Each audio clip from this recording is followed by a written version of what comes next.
Så er det hr. Sjúrður Skaale. Tak for det, og tak for talen. Og tak for de sidste ord, som taleren sagde om hans holdning til rigsfællesskabet og dets betydning. Nu er det således, at taleren i en udsendelse i DR sagde, i en sag, hvor fiskeripolitik og sikkerhedspolitik ligesom overlappede hinanden, at han var, som jeg citerer det, som jeg husker det, fuldstændig ligeglad med de fiskeriaftaler.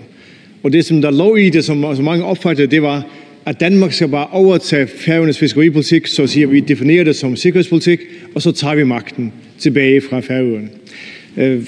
Kan ordføreren forklare, hvad det var, han mente, da han sagde det her ord, som har genspillet så mange gange? Jeg er ligeglad med de fiskeriaftaler. Ordføreren? Ja, fordi hele sætningen var, som jeg husker det, at i den sammenhæng, tror jeg sagde, at jeg er ligeglad med fiskeriaftaler, hvis det handler om sikkerhedspolitik. Forstået på, jeg er jo ikke ligeglad med fiskeriaftaler, for det betyder meget på Færøerne. Men det var i en sammenhæng, hvor vi diskuterede, at hvis fartøjer anlægger rigsfællesskabets havne, altså kommercielle fartøjer, russiske fartøjer, har militært udstyr, lytteudstyr ombord, så mener jeg, at det handler om sikkerheds- og forsvarspolitik. Så kan man ikke bare sige, at det er en fiskeriaftale. Det ligger mig faktisk rigtig meget på sinde, at mens ukrainerne bliver slået ihjel af russerne, så har man et rigsfællesskab, hvor man kan lægge til havn med militært lytteudstyr. Det kan simpelthen bare ikke være i, og det er jo den sammenhæng, og det håber jeg simpelthen, vi er enige om, at russerne skal ikke med militært udstyr anlægge rigsfællesskabets havne. Det er bare i den sammenhæng, jeg mener det. Spørgen? Jamen, det er vi fuldstændig enige om. Det er bare vigtigt,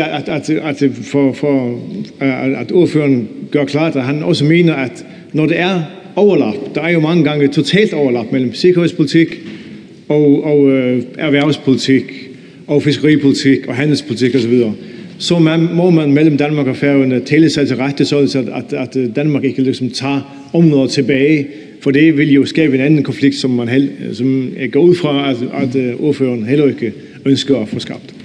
Ordføreren? Ja, det er jeg fuldstændig enig i. Vi kommer længst i rigsfællesskabet, hvis vi taler godt med hinanden. Nu er jeg ikke altid en type, der siger tingene sådan med 100% omveje og omsvøb, og sådan, og nogle gange går jeg sådan lidt direkte til den.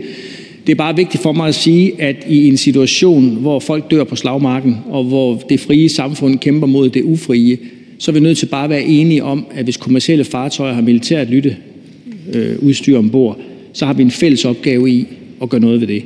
Med al respekt. Så er det fru Trine Bramsen.